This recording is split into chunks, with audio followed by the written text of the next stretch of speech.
Hi, I'm Lynn, and today I want to talk to you about how to break through fear, primarily the fear that surrounds the COVID-19 virus. This pandemic has swept the world and put us all out of control and in quarantine, and in some places right now, lockdown. And why wouldn't we feel out of control? We've never had this kind of war on our soil or in our lives before. You might feel that you have issues bubbling up to the surface, intense fear and anxieties, unbelief that this could ever happen to your life, loss of jobs and income, snapping at your spouse and your family.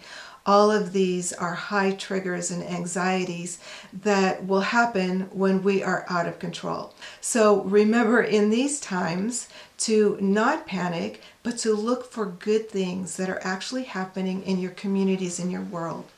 Look at all the relationships that are coming closer together, not strained and further apart because of this pandemic. If you haven't reached out to a friend or a loved one or someone that you haven't talked to in years and years, now is the time to do it. Community and relationships are really healing at this time.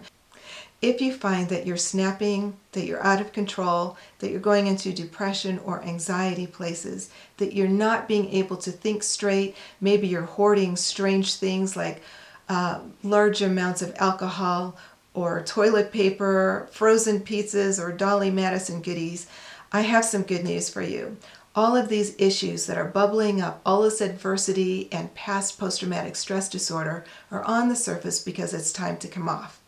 So the first thing in getting through all of this is your breathing patterns. And that might sound really simple to you, but it's actually very essential for unlocking your mind and to help you think clearly. So try breathing through your stomach instead of just through your lungs and your shoulders. Let the oxygen come into your stomach and your belly expand, and then push that air out through your mouth and through your nose. That will automatically push anxiety away from you, fear away from you, so that you can start thinking clearly again. The second thing to do is to stay off of social media. I know that's where we get our information from, is the news. But when we have the news on, that creates sensationalism. Sensationalism creates chaos. It's like a train wreck that we can't stop watching. And that chaos produces fear and anxiety. And when anxiety happens, we usually go out and do things that we don't normally do, like overspending, hoarding, and going into depression places and sinking inside of ourselves. We don't need that right now.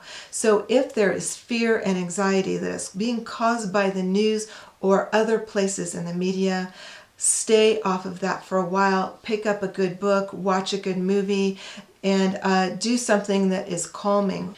The third thing that you can try to do is put yourself into a new routine. Many of us are out of work and we're hanging around the house in quarantine and lockdown.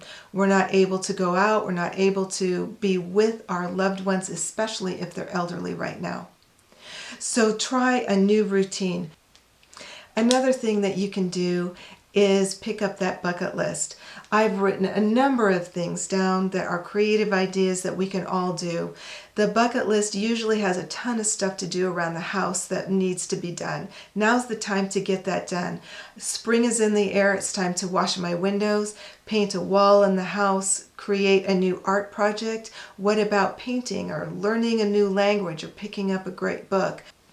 Calling an old friend, or someone that you haven't contacted in years and years. Relationship can break fear and panic in you in a minute. So I suggest that pick up the phone and call a good friend. And if you can't get near them or an older family member, maybe you can do Skype or Zoom with them, have coffee or lunch or tea in that same kind of capacity. Spend quality time with family, take a walk around the block or a park that isn't too crowded, or walking up a trailhead and looking at the fresh air that is not polluted at this time. Go fishing in a lake and Just enjoy the restful moments of meditation. Take an online class. I think that might be something that I'm going to do. Try writing a book. And if you're in overwhelm, remember to breathe. Add romance and send some flowers to your best friend. Tell him or her how much that you love them and how much that they mean to you in your life. Thank you for listening today. I'm hoping that some of this has been helpful for you. If you're still feeling frozen and in panic, please give me a call and we will figure out something that is easy and creative to get you through this time of fear.